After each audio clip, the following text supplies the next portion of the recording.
Welcome back, guys, to another episode. Today we're going to do something a little bit different. I'm thinking about starting a series that's kind of like a little more of a show format. Maybe try to get interview some different anglers and talk about some different research and different things like that.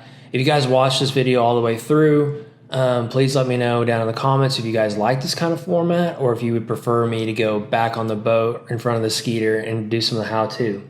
Some of the how-to stuff is still going to stay in the show format. But just thinking about doing something a little bit different, but y'all just let me know. So now let's get into the meat and why we're doing this video. So if you guys paid any attention to forward-facing sonar and all of that good stuff, there are a lot of anglers out there talking about how fish are bass are a little more nomadic than we believe them to be. And I wanted to know if that was true. So I started doing some research, and I found an interesting research from the Texas Parks and Wildlife Department. And I wanted to share it with everybody. So, really the meat of this video, or the point of this video is for me to share with you guys what they found, and maybe this will help you guys along the way in some of your experiences or some of your thought process when you go out to the lake to go fish. So let's get into it a little bit. So like I said, this was done by the Texas Parks and Wildlife Department, and it was a multi-year study that began in 2020. So in 2018, there were a lot of anglers in Texas that were reporting a decline in catch rates. And basically what they thought was that the fish populations were dying off or they were decreasing for whatever reason. And the data from the electrofishing that these biologists do thought that the populations were consistent, right? So there's a disconnect there between the anglers and the biologists. And so they wanted to do some studies to see what was going on. So the biologists tagged fish in two different lakes, so Toledo Bend and Lake Fork, and they were really focused on the seasonal habitat that they used, as well as the movement and the home range of the largemouth bass and how it correlated with angling activity, so fishing activity. The biologists monitored the movement patterns of individual largemouth bass ranging from 16 to 24 inches in length, and they implanted radio transmitters into 43 fish at Toledo Bend and 38 fish at Lake Fork to track them over a 2-year period. So what they found was that a bulk of the fish had home areas and didn't migrate throughout the lake, actually. So the time of the year didn't seem to have a big effect on their movement, neither did the weather or the lake levels. Jake Norman from the Inland Fisheries Division Tyler District Supervisor was quoted saying, "I think most anglers and even biologists, me included, expected to see more seasonal movement, especially of individual fish. Overall, we just didn't see that happen on a larger scale. For example, on Lake Fork, the average total home range these fish occupied was 60 acres or less over the course of the entire study, and the average core use area was just over 10 acres. So what that tells us is basically over a 2-year period, these fish only occupied 60 acres. So they only went within 60 acres. And the average core use was only 10 acres. So basically, the fish stay where they are or relatively close to where they are and don't travel up and down different lakes and stuff like that within, so far, right? So I think that's pretty interesting.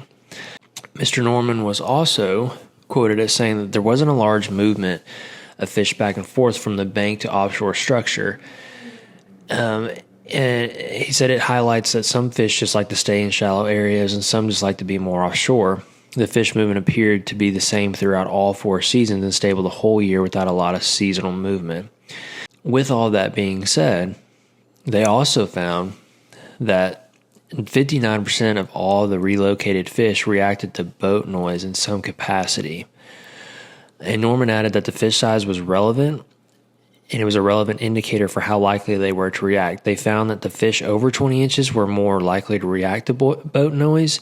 In addition, fish that were in vegetation reacted more often than when vegetation wasn't present. So what that means is the bigger fish actually reacted more to boat noise than the smaller fish did. But moving on in the study, one of the things they said was a big take home of this study is how important it is to be as stealthy as possible when fishing for largemouth bass. When anglers are sight fishing and see a fish on a bed, they should do everything they can to make a cast to the fish before it knows they are there. Truthfully, that should be the angler's mindset throughout all of the seasons, no matter if they are fishing in a foot of water or 30 plus feet of water.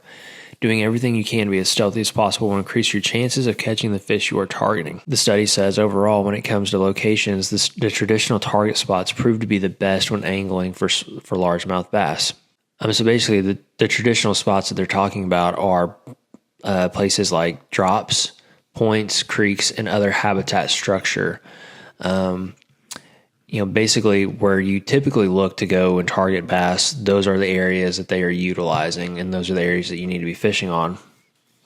But Norman was quoted saying that the study also shows that they are really educated and are very wary when noting an angler's presence, which could correlate to the reported lower catch rates that we talked about that started the whole study. But as well as those traditional places that you go to look for fish, they also said that they could be found in featureless flats, in areas that typically didn't have as much pressure from fish, probably because they are featureless flats.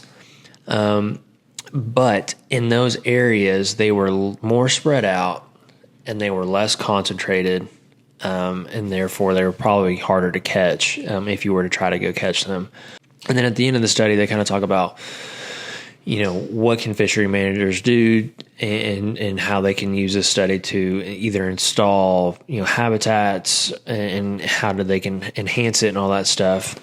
Overall, what we should take away from this is that based on this study, and if you're fishing a fishery like Lake Fork or Toledo Bend, that your largemouth bass are going to stay within a 60 acre area and core use of about 10 acres. So they're going to stay within that 10 acres most of the time, but can go out to that 60 acre range. Second takeaway is that bigger fish are going to be more reactive to boat noise than the smaller ones.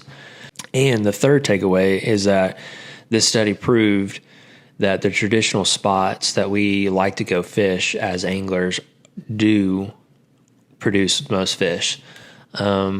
So like I said, I will link this study into the description of the video or in a comment. I hope you guys liked the video. If you guys like this kind of style more so than me being on the skeeter or outside of the skeeter talking in front of it, please let me know. And, if you haven't already, if you watch this video the whole way through, please like and subscribe, comment, all that good stuff. And we'll catch you guys on the next one. I appreciate it.